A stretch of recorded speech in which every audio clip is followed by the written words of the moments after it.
आज के कक्षा में हम पोषण ले रहे हैं कि पोषण क्या है। न्यूट्रिशन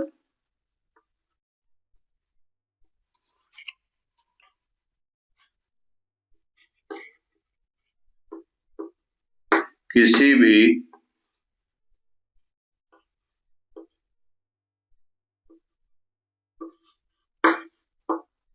सजीव प्राणी को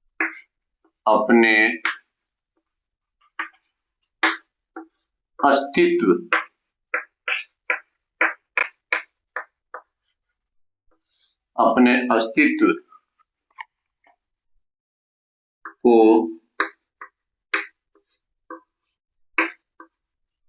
बचाने के लिए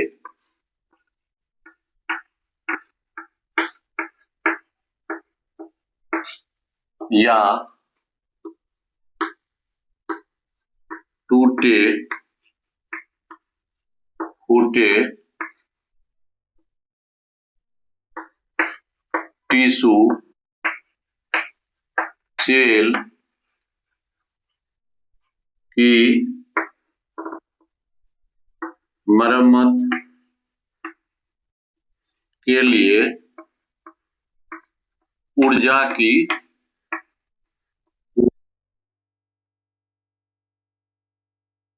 आवश्यकता होती है।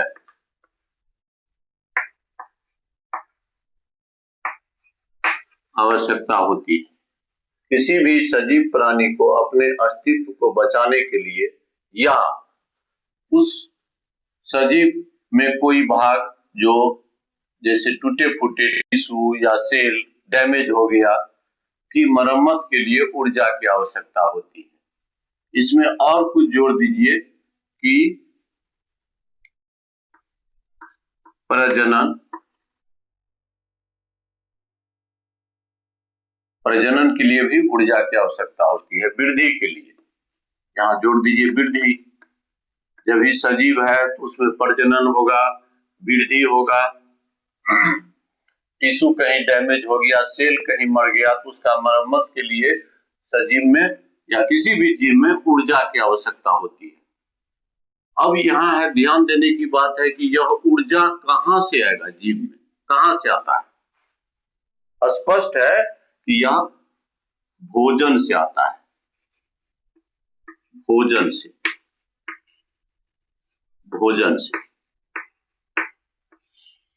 यह ऊर्जा आता है भोजन से।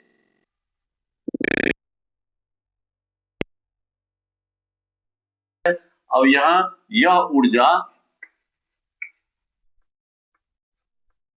में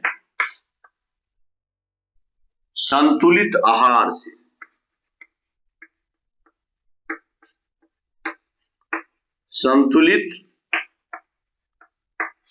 से प्राप्त होता है।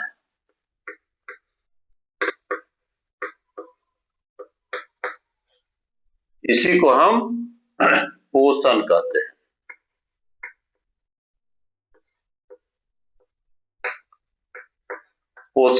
हैं।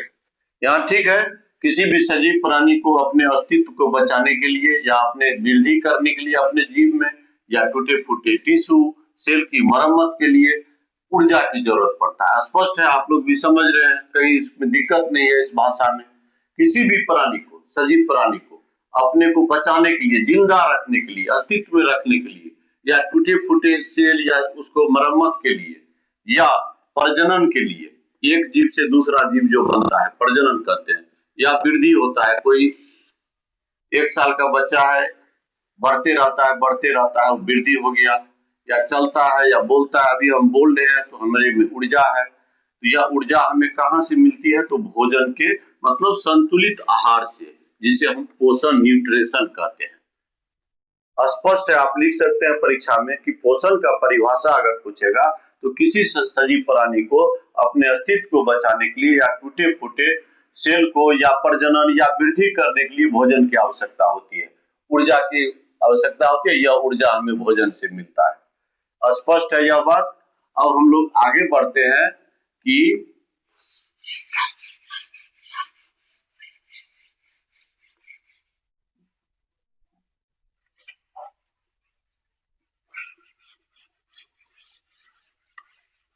आगे बढ़ते हैं।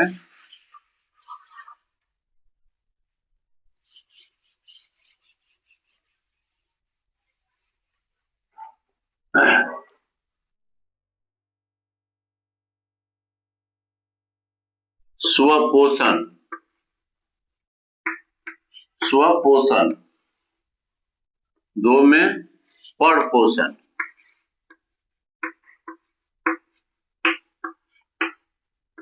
परपोषण, स्वपोषण और परपोषण।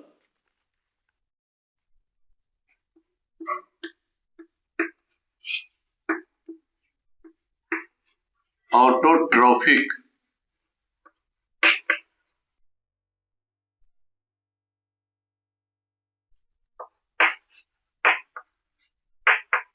ऑटोट्रॉफिक न्यूट्रिशन और हेट्रोट्रॉफिक।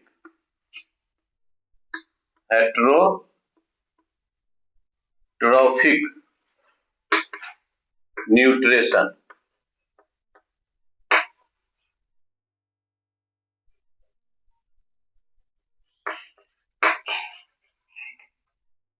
पोषण के विषय में हम लोग जान लिए, किसी भी जीव को जिंदा रहने के लिए या अपना अस्तित्व बचाने के लिए या वृद्धि के लिए ऊर्जा की जरूरत होती है, एनर्जी की। और वह एनर्जी हमको कहाँ से मिलता है? तो भोजन से। हम लोग भोजन में संतुलित आहार लेते हैं, जिसके कारण से हम बचे रहते हैं या बोलते हैं या दौड़ते हैं या पढ़ते हैं या जो भी काम करते हैं। पोषण यही हो गया, संतुलित आहार कोई भी सजीव प्राणी जो लेता है भोजन में, उसी को हम लोग पोषण कहते हैं। अब यहाँ पोषण दो प्रकार से होता है, स्वपोषण ऑटोट्रॉफिक और परपोषण हेट्रोट्रॉफिक। स्वपोषण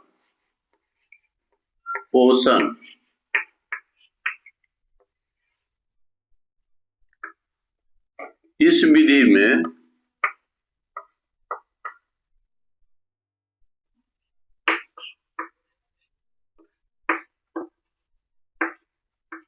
या प्रक्रिया में, कुछ भी आप लिख सकते हैं, विधि प्रक्रिया कुछ भी आप लिख सकते हैं अपने भाषा में। इस या प्रक्रिया में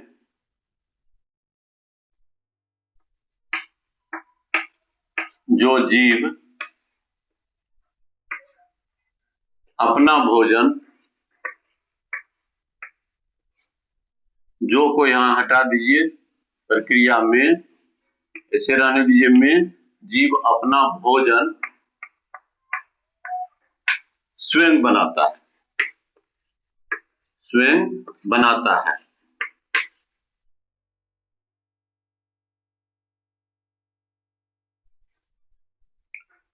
इस विधि में या प्रक्रिया में जीव अपना भोजन स्वयं बनाता है। अब यहाँ हम लोग देखेंगे कि ऐसा कौन सा जीव है जो अपना भोजन स्वयं बनाता है। तो स्पष्ट है कि हरे सभी पौधे,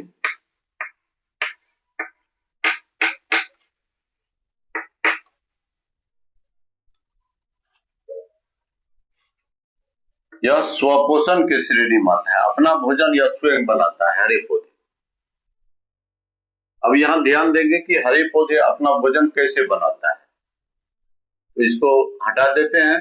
स्वपोषण आप लोग लिख लिए हैं, ऑटोट्रॉफिक, परपोषण हेट्रोट्रॉफिक न्यूट्रिशन। और इस विधि में या प्रक्रिया में जीव अपना भोजन स्वयं बनाता है, इसे जैसे हरे पौधे। अब इसको आप लोग नोट कर लेते हैं।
क्लोरोफिल हो गया, CO2 हो गया, H2O जल,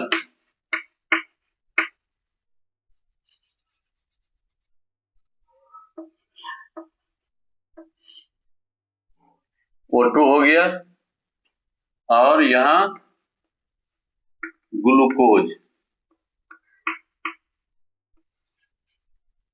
इसी क्लोरोफिल के कारण पत्ती हरा दिखाई पड़ता है। यह जल जो है इस पत्ती में कहां से आया है? तो यहां से, रूट से। यहाँ रूट से इसमें जल आया, पत्ती में क्लोरोफिल है, इसमें पिगमेंट रहता है, पिगमेंट जिसके कारण यह हरा दिखाई पड़ता है। सूरज के प्रकाश की उपस्थिति में यह क्लोरोफिल, H2O जल मिल करके, और यहाँ CO2 है, सारा चीज मिल करके यह ग्लूकोज बनाता है। क्या बनाता है? ग्लूकोज, जिसको हम लोग कहते हैं एनर्जी, ऊर्जा बनाता है। यही इसका भोजन है। यह अपना भोजन स्वयं यहाँ बना लिया, ग्लूकोज के रूप में अपना भोजन स्वयं बना लिया। O2 रिलीज हो गया, CO2 अंदर आ गया, जल है अंदर में, सूर्य के प्रकाश की स्थिति में अपना भोजन यह बना लिया पत्ती। यही प्रक्रिया है इसकी। अब आगे बढ़ते हैं, क्योंकि यह दिए हैं कि हरे पौधे अपना भोजन कैसे बनाते हैं, इसी प्रकार से बनाते हैं। जो पत्ता हरा होता है वे सभी स्वपोषी होते हैं, ऑटोट्रॉफिक होते हैं।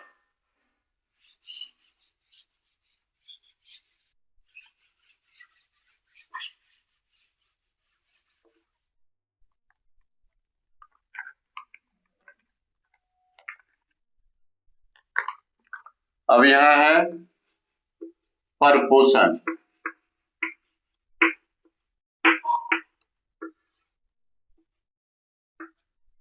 इस विधि में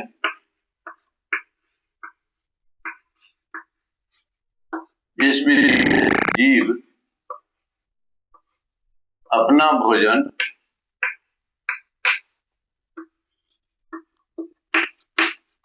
स्वयं नहीं बनाता है, स्वयं नहीं बनाता है।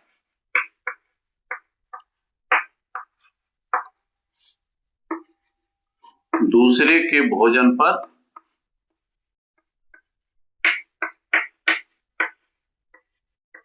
आश्रित रहता है, आश्रित रहता है। इसे हम परपोषण विधि कहते हैं। अब इसमें कौन सा जीव है हम लोग देखते हैं।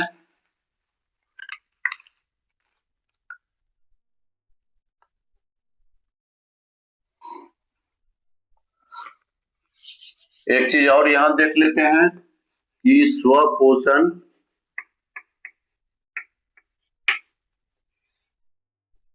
स्वपोषण विधि में क्या होता है।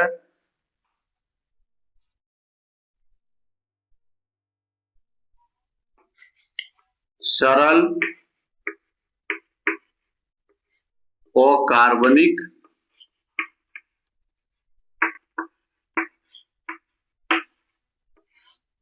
अणु से, सरल अकार्बनिक अणु से जटिल कार्बनिक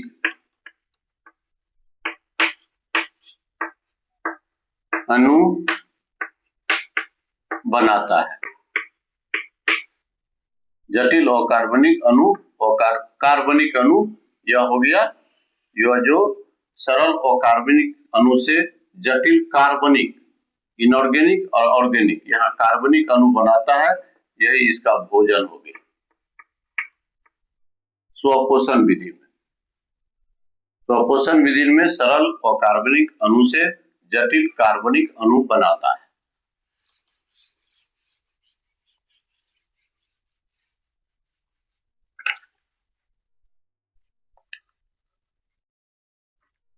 परपोषण में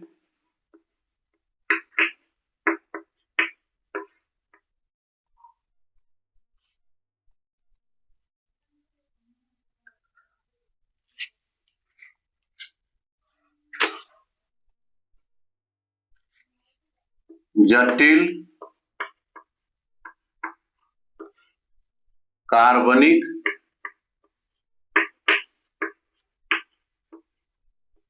अणु से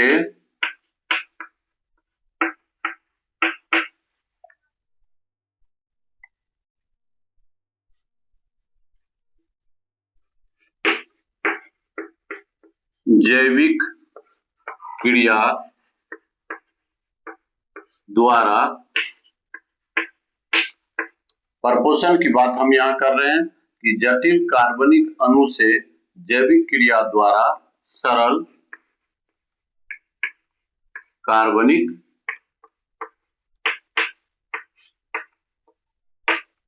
अणु बनाता है, स्पष्ट हो गया। अब हम लोग आगे देखेंगे कि जटिल कार्बनिक अणु से जैविक क्रिया द्वारा सरल कार्बनिक अणु बनाता है परपोषण में। कैसे बनाता है इसको फिगर के माध्यम से देखेंगे।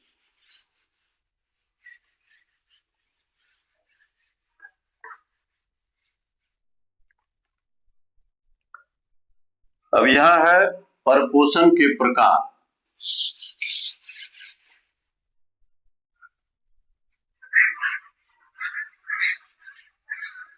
स्वपोषण आप देख लिए कि वैसा जीव जो अपना भोजन स्वयं बनाता है, और हरे पौधे हो गया वह स्वपोषण की क्रिया में आता है। परपोषण वैसा जीव जो अपना भोजन अपने से नहीं बनाता है और दूसरे के भोजन पर आश्रित करता है, दूसरे के बनाए हुए भोजन को ग्रहण करता है, उसे परपोषण कहते हैं। तो परपोषण जो है, परपोषण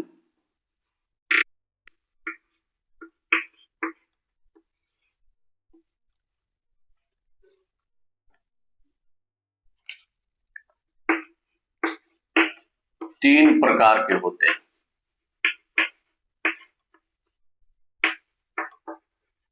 परपोषण तीन प्रकार के होते हैं। एक में हो गया मृतजीवी परपोषण।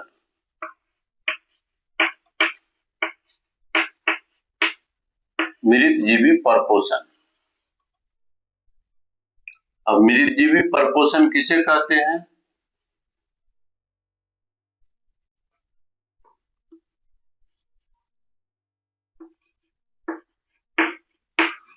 वैसा जीव जो मरे हुए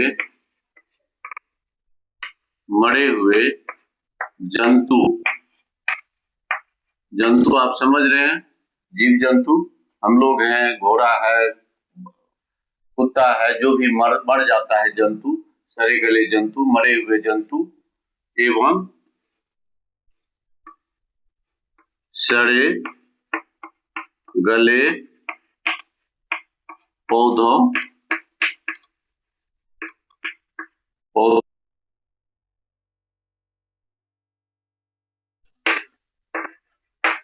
ग्रहण करता है,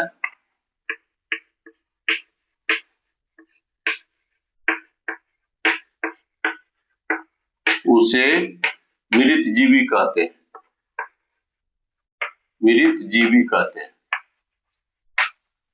वैसा जीव जो मरे हुए जंतु एवं सड़े गले पौधों से अपना भोजन ग्रहण करता है, उसे मृतजीवी कहते हैं।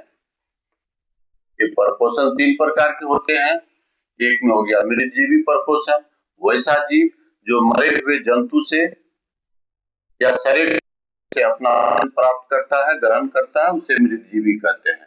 अब इसमें एग्जाम्पल, ऐसा कौन सा जीव है जो इस विधि से अपना भोजन ग्रहण करता है? ऐसा कौन जीव है तैयार करता है या खाता है? तो यहाँ हम लोग देख लिए हैं कि एग्जाम्पल में हो गया कवक,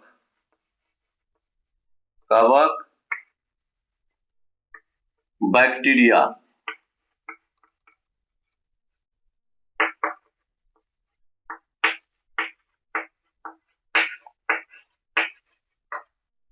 हो गया। उसके बाद प्रोटोजोआ,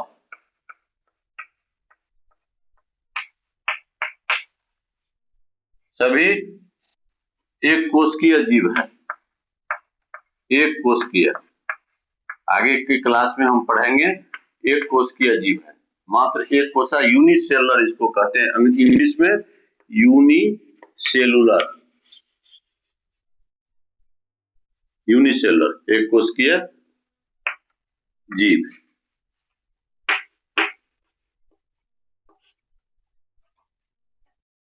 इसको हम लोग खुले आंख से नहीं देख सकते हैं, इस बैक्टीरिया को या माइक्रोस्कोप की सहायता से देखते हैं। कवक है और प्रोटोजोआ है, यह सभी एक कोशिकीय जीव है। ये अपना भोजन जो है मरे हुए जंतु से करता है या सड़े गले पौधे से करता है। अब कैसे करता है इसको हम लोग देखेंगे।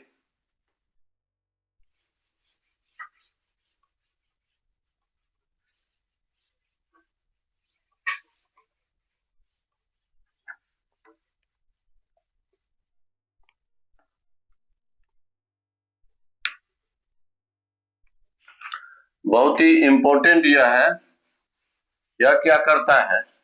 अब जैसे कोई जीव है, मान लीजिए यह जीव है, यह मरा हुआ जीव है, इसमें जो है बैक्टीरिया इसको धीरे धीरे जटिल कार्बनिक पदार्थ से सरल कार्बनिक पदार्थ में बदल देता है। और इस जीव का जो पहले का मूल तत्व है, जैसे हम लोग कहते हैं कि क्षिति जल पावक गगन समीरा, यह हमारा शरीर जो है 5 तत्व से मिला हुआ है। तो जो भी इसमें तत्व शरीर में रहता है वह जो है उसको सरलीकरण करके सरल कार्बनिक पदार्थ में बदल देता है। यह बैक्टीरिया इसको अपना भोजन खा करके खाते खाते खाते इसका जो अवशेष रहता है वह मिट्टी में मिल, और यह बहुत ही उपजाऊ खाद बन जाता है। पुनः इसको पौधा ग्रहण करता है, पौधा ग्रहण करता है। यह चक्र अनवरत चला है और भविष्य में चलते रहेगा। यह पोषक तत्व फिर जो है मिट्टी में चला गया, यह जो इसका मूल तत्व है इस मरे हुए जीव का, और मिट्टी से फिर यह पौधा को प्राप्त होता है। पौधा को यह प्राप्त होता है खाद के रूप में, फिर पौधा लहलहाने लगता है, फिर पौधा जो है हम लोग इसको भोजन के रूप में लेते हैं। मृत जीवी परपोषण, इसलिए प्रकृति में इसकी बहुत ही जरूरत है। अगर यह मरे हुए जीव को, यह बैक्टीरिया प्रकृति का यह नियम है, ईश्वर के दिया बनाया हुआ यह चक्र है, अगर इसको बैक्टीरिया खा लिया या सड़ा दिया, छोटे छोटे टुकड़ों में बदल दिया, तो फिर वह मिट्टी में मिल जाता है। इसमें जो मूल तत्व है वह मरता नहीं है, मिट्टी में मिल गया, और मिट्टी से फिर उसको पौधा अवशोषण कर लिया अपने भोजन के रूप में, जीवी परपोषण हो गया।